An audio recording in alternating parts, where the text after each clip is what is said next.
Hey guys, today I'm going to be showing you my Bleeding Whirlwind build. I'm just going to jump right into it so to save some more time here. But I will put a link in the description to the skills if you don't want to watch through this part of the video anyway. You could just skip ahead. But anyway, so for the skill tree, what you're going to want is 1 tier in Lunging Strike, Enhanced Lunging Strike, and Combat Lunging Strike so you can get Berserking. Whirlwind, you're going to want 5 points in Whirlwind, Enhanced Whirlwind, and Furious Whirlwind to deal the bleeding damage. And then 3 ranks of Pressure Point where your core skills have a 30% chance to make enemies vulnerable.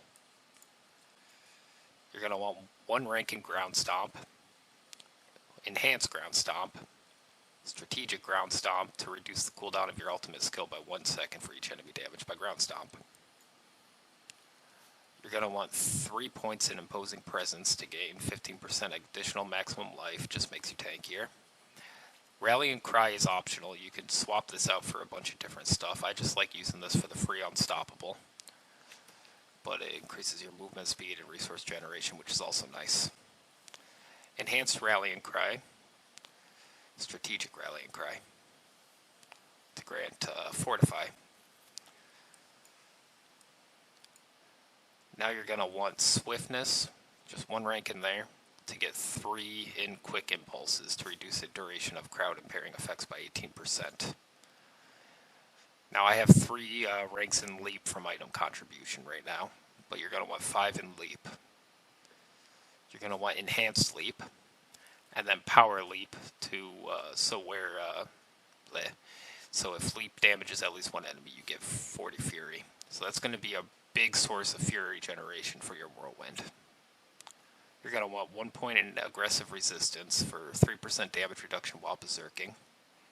And Battle Fervor. When a brawling skill damages at least 1 enemy, gain Berserking for 3 seconds, so you'll go Berserking every time you hit an enemy with Leap.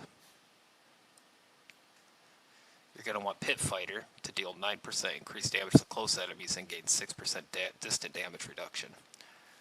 Since you're using Whirlwind, you're pretty much always close to enemies and enemies are close to you, so you'll be dealing 9% more damage constantly. You're going to want 1 rank in Hamstring just to slow the enemies, and then 3 ranks in Cut to the Bone, so your bleeding effects deal 24% increased damage to vulnerable enemies. Thick Skin, you're going to want 3 ranks. Each time you take direct damage, gain 1.1% base life as Fortify. Counter-offensive, while you have Fortify for over 50% of your maximum life, you deal 12% increased damage. So as long as you have Fortify, you're going to be doing more damage if you can keep the Fortify above 50% of your maximum life, which is fairly easy to do with this build. You're going to want Call of the Ancients with both the upgrades. You're going to want 1 point in Tempered Fury. You don't really need much more than that because you're going to be gaining Fury really fast, 40 Fury every leap. And you're going to want Invigorating Fury to heal for 9% of your maximum life for each 100 Fury spent, so it's just some free regen. Gushing Wounds for your key passive. And I'm pretty sure that was all of them. If I missed one, then it will be in the link I put in here. Now, where the build really starts to shine is in Paragon. That can be said about most builds in this game. For the legendary ones, you're going to want Hemorrhage, I believe it was called, or Blood Rage, yes. Blood Rage and Hemorrhage. Blood Rage, killing a bleeding enemy has a 10% chance to get ramp Berserking. And then you got ones for more damage while Berserking and more Berserking duration. And then Hemorrhage, enemies that have been affected by your bleeding for 3 or more seconds take 12% increased damage from you. So that with the Berserking is pretty crazy increase in damage once we get into the aspects and stuff, the legendary aspects and stuff especially. And then a lot of these more damage to bleeding enemies, damage reduction from enemies that are bleeding, damage to elites, which is always helpful. Physical damage over time, it's, but 10% more damage to bleeding enemies, that's why I grabbed that. But that's what I got so far. I'm still working on this part. Now for your aspects, you're going to want this one only drops on legendary items. There's no dungeon for this one. I believe this is the only one, but where Ground Stomp creates an earthquake.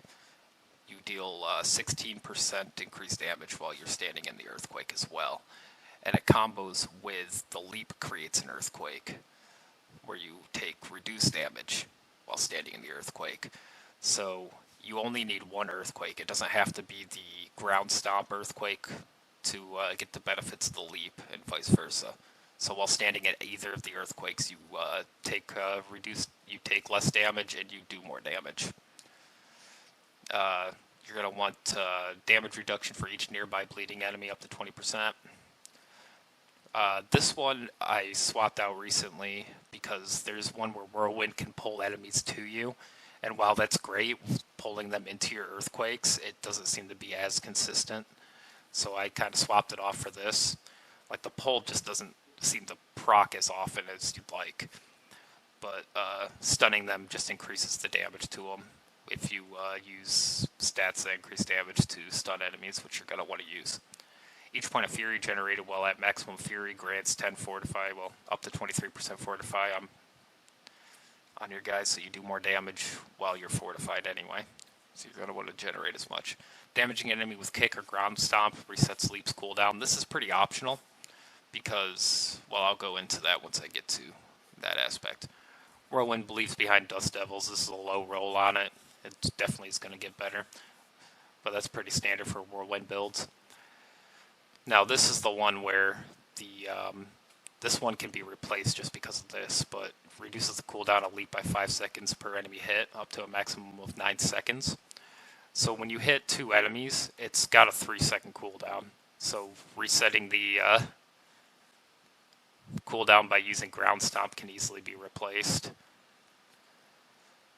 Just because 3-second cooldown, it lasts for 6 seconds, I believe. The Earthquake 4 seconds, so you can constantly have it up anyway, as long as you're damaging at least 2 enemies per stomp. But that is also with cooldown reduction. So the 9 seconds, 10, 11, 12, yeah, about 4 seconds, almost 4 seconds. Now this one, each time a core skill deals direct damage to an enemy, your next charge or leap deals up to 20% damage, increased damage up to 300%. Still need a max roll on that one. A lot of these too. I don't have full ancestrals yet either. But that one's really helpful. Your leap's going to be doing a lot of damage with that. This one's important too. While Call of the Ancients is on your action bar, damaging enemies with leap, upheaval, or whirlwind have a 100% chance to summon an ancient to perform that skill. So whenever you lucky hit with your whirlwind or your leap, it's going to spawn an ancient to do the same skill. Most of the time you're going to have it on, almost every time actually, when you leap, it's going to summon an ancient to do it, to do another leap. Although the ancients do not produce earthquakes, which is kind of unfortunate. I kind of hoped they would. But it is what it is.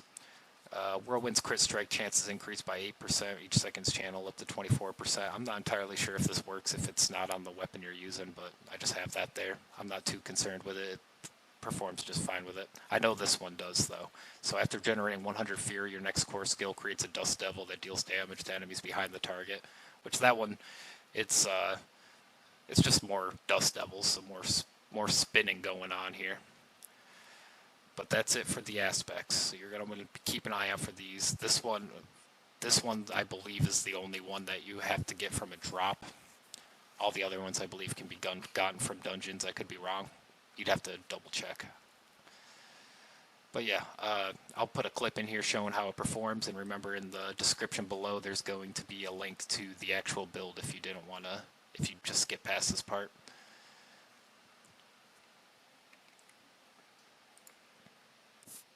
Just a few other things I forgot to mention. When you create an earthquake, you're going to want to stay in them for the damage reduction and increase of damage, because that's just how you get the maximum potential.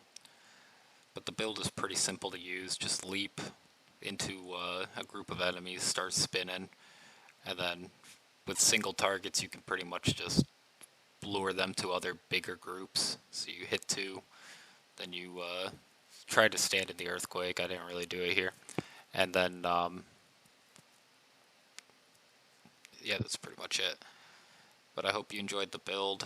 Let me know in the comments if you enjoyed it or if you have any tips on improving it. This Nightmare Dungeon I'm doing is, like, they're all just the same level I am anyway.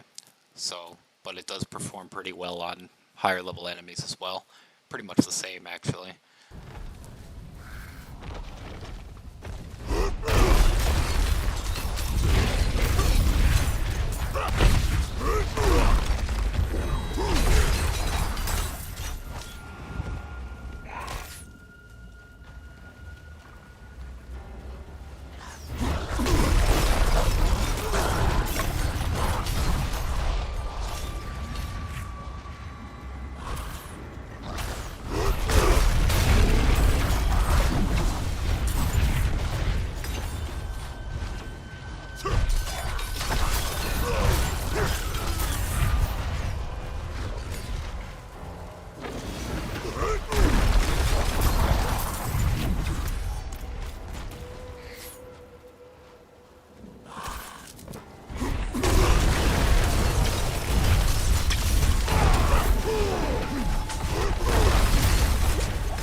Not ready yet.